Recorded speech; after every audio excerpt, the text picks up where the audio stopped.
Sekelompok pengrajin gerabah di Dusun Lor Webriamata, Kecamatan Wewiko, kembali bergeliat setelah hampir 2 tahun tidak beroperasi akibat pandemi COVID-19.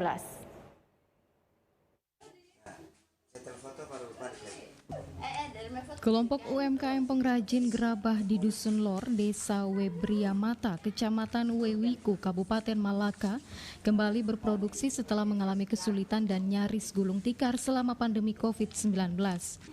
Kelompok ini dibentuk sejak tahun 1993 dan jumlah anggota kelompok pengrajin gerabah mencapai 100 orang.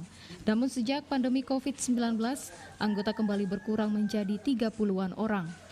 Antonia Nae menjelaskan selama COVID-19 tidak ada produksi sehingga sebagian besar anggota kelompok pengrajin akhirnya memutuskan untuk tidak bergabung karena mengalami kesulitan mendapatkan penghasilan. Pandemi COVID-19 memang sangat berpengaruh terhadap pengrajin gerabah. Untungnya tidak sampai gulung tikar. Sejak adanya pameran pada hari ulang tahun Kabupaten Malaka, kelompok pengrajin gerabah ini mulai bangkit lagi dan beraktivitas kembali. Ada beberapa bentuk gerabah yang dibuat dan motifnya pun sesuai dengan motif khas daerah Kabupaten Malaka. Direncanakan hasil produksi gerabah akan didistribusikan keluar daerah. Ya, perkembangan bagus Pak, tapi karena sekarang ini COVID toh Pak, jadi kami tidak bawa keluar, tidak jual. Kalau untuk proses ini kami 25 orang. Kalau untuk penempelan kulit telur, pembersihan, nah itu 30 lebih.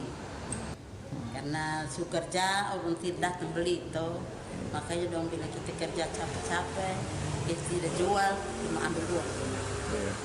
Sementara itu, Wakil Ketua Kelompok Pengrajin Gerabah, Yosep Nahak Tetik, menjelaskan harus ada regenerasi sehingga pembuatan gerabah di Kabupaten Malaka tidak punah. Dirinya berharap ada keterlibatan anak-anak sekolah, lebih khusus pelajar SMK untuk mempelajari cara pembuatan gerabah.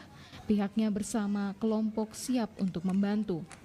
Ya, paling 1 pun 10 untuk ukuran besar yang diameternya 80, tinggi 80 itu sekitar 6. Untuk proses 1 bulan. Yang harga 200. Tapi perkembangannya terus meningkat ya? Terus. Untuk bahan bakunya ini diambil di mana? Ini di lokasi Webriamata artinya sekitar 200 meter kita di pinggir kampung. Dari ke kampung ini jaraknya 200 meter. Banyak itu ya? Banyak itu 2 kilometer depan itu jadi semua. Sudah ukur. Itu diperkirakan 300 tahun mendatang belum bisa habis juga. Dari Kabupaten Malaka, Yosman Seran, TVRI NTT.